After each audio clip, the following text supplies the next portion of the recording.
Complement of a set, complement of a set, ये क्या होता है? These are all the elements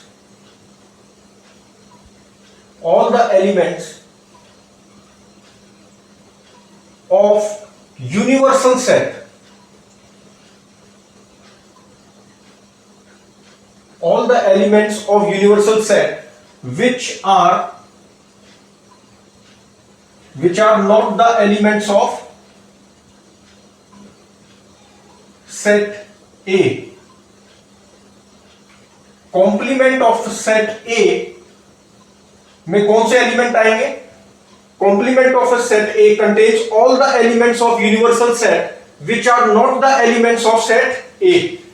U के सारे elements complement of set A कहलाएंगे जो A में नहीं है। जैसे मान लो ये यूनिवर्सल सेट है, ये क्या है? यूनिवर्सल सेट है, इसके अंदर सारे सेट्स हैं, इसलिए ये क्या है? ये यूनिवर्सल है। तो यूनिवर्सल सेट में अब ये A सेट है, ठीक, तो A कॉम्प्लीमेंट कौन सा होगा? All those elements which are the elements of universal set but not the element of A। तो ये वाला पार्ट हो गया जो A में नहीं है, इससे अलग जितना भी बचा वो A डैश हो गया, तो A डैश ये हो गया। तो मान लो जैसे एग्जांपल से समझते हैं, यूनिवर्सल सेट में मान लो है 1 2 3 4 5 6 7 यहां तक थे। A सेट में कितने थे? मान लो 1 2 3 थे, ठीक, A सेट ही है। तो A कॉम्प्लीमेंट क्या होगा? A कॉम्प्लीमेंट में कौन से एलिमेंट्स आएंगे? वो U के वो सारे एलिमेंट्स जो A में नहीं है। तो अब 1 A में है तो ये नहीं हो सकता A कॉम्प्लीमेंट में, 2 ये भी A में है तो ये भी A कॉम्प्लीमेंट में नहीं हो सकता, 3 ये भी A में है तो A कॉम्प्लीमेंट में नहीं हो सकता, 4 5 6 7 ये आ जाएंगे। तो these are the elements of universal set U which are not in A. ऐसे एलिमेंट्स U के जो U में तो हैं लेकिन A में नहीं है, तो वो क्या कहलाते हैं? Complement of that set A। अच्छा, अब इसकी कुछ प्रॉपर्टीज हैं। जैसे मान लो A कॉमन A कॉम्प्लीमेंट अगर मैं कहूं तो क्या आएगा? कुछ भी कॉमन नहीं है ना, क्योंकि A तो ये वाले एलिमेंट्स कंटेन कर रहा है, ये, और A कॉम्प्लीमेंट में ये वाले हैं सारे, ये सारा क्या है? A complement. तो इसमें कॉमन तो कुछ भी नहीं हुआ तो ये आ जाएगा। अच्छा, यूनियन पूछूं तो A union A complement, A में तो ये सारे और A कॉम्प्लीमेंट में ये सारे, तो दोनों मिलकर क्या बन गए? यूनिवर्सल सेट ही बन गया, तो ये U के बराबर है, ठीक। अच्छा, और क्या प्रॉपर्टीज हो सकती हैं? U A कॉम्प्लीमेंट का कॉम्प्लीमेंट करूं तो A कॉम्प्लीमेंट में वो आएंगे ये वाले एलिमेंट्स आ गए, ठीक। अब इसका भी कॉम्प्लीमेंट करूं तो दोबारा A बन गया, दोबारा A बन गया। अच्छा, फिर U कॉम्प्लीमेंट करूं तो क्या आएगा? ऐसे एलिमेंट्स जो U में नहीं है, तो U में तो सारे ही हैं, तो ये क्या आएगा? 5 आ जाएगा, एम्प्टी सेट है ऐसा ये तो, ठीक। अच्छा, अगर A सबसेट है B का, if A is a subset of B, if A subset of B, then हम कह सकते हैं कि B कॉम्प्लीमेंट जो है ना वो सबसेट ऑफ A कॉम्प्लीमेंट हो जाएगा। अगर A सबसेट है B का, ठीक, A सबसेट ऑफ B, इसका मतलब क्या हुआ? B कॉम्प्लीमेंट जो है वो A कॉम्प्लीमेंट का सबसेट है। कैसे? A सबसेट ऑफ B, मान लो ये B है और इसमें ये A है, ये B हो गया, ये A हो गया, तो A सबसेट हो गया B का, तो B कॉम्प्लीमेंट कौन सा हुआ? ये डैश डैश वाला पार्ट, ठीक।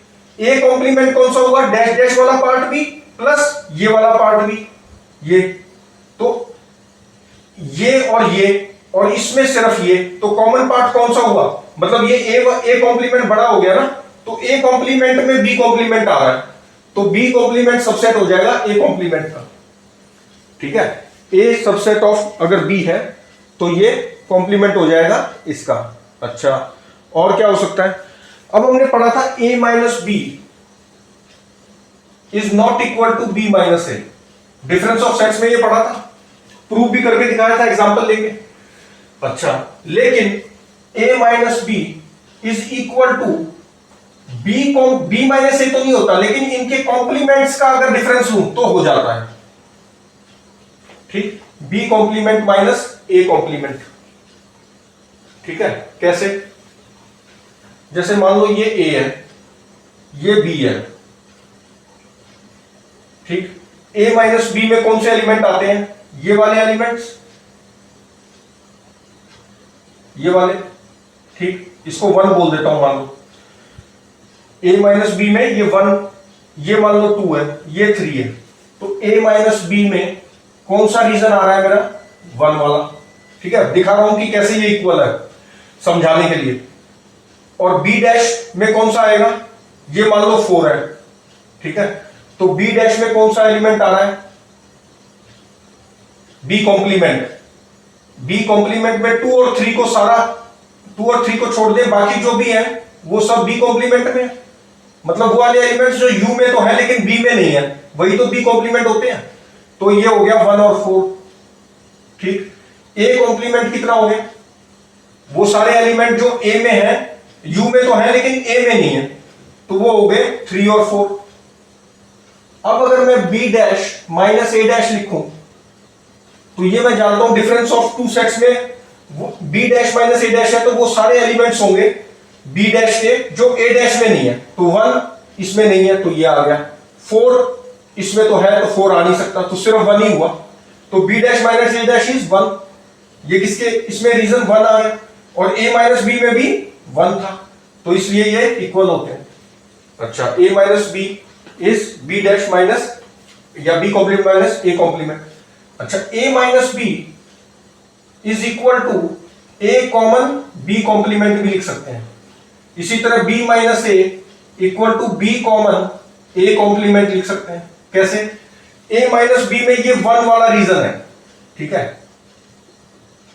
और 1 वाले रीजन को मैं क्या लिख सकता हूं? a में से घटा दो a कॉमन b। ठीक, a कॉमन b। अच्छा, अब ये जो b कॉम्प्लीमेंट है वो कौन सा है? b complement. देखो b कॉम्प्लीमेंट कौन सा है, प्रूव करके भी दिखा देता हूं। b कॉम्प्लीमेंट में हमारे आते हैं 1 और 4। अच्छा, a में कौन से आते हैं? 1। तो 1 4, तो a में और b कॉम्प्लीमेंट में कॉमन क्या होगा? a में कौन से आते हैं? 1। a में आते हैं 1 और 2। ठीक है, और b कॉम्प्लीमेंट में कौन से आते हैं? 1 और 4। इन दोनों में कॉमन क्या है? 1 ही तो है, तो यही तो है a माइनस b। तो इसलिए ये प्रूव भी हो गया। a minus b is a common b complement and a common b complement, और b माइनस a क्या हो जाएगा? b common a complement. ठीक, तो इस तरह से हम इसको प्रूव कर देते हैं, प्रूव भी कर सकते हैं या देख सकते हैं समझने के लिए वेन डायग्राम में। अब नेक्स्ट हम करेंगे डी मॉर्गन्स लॉज।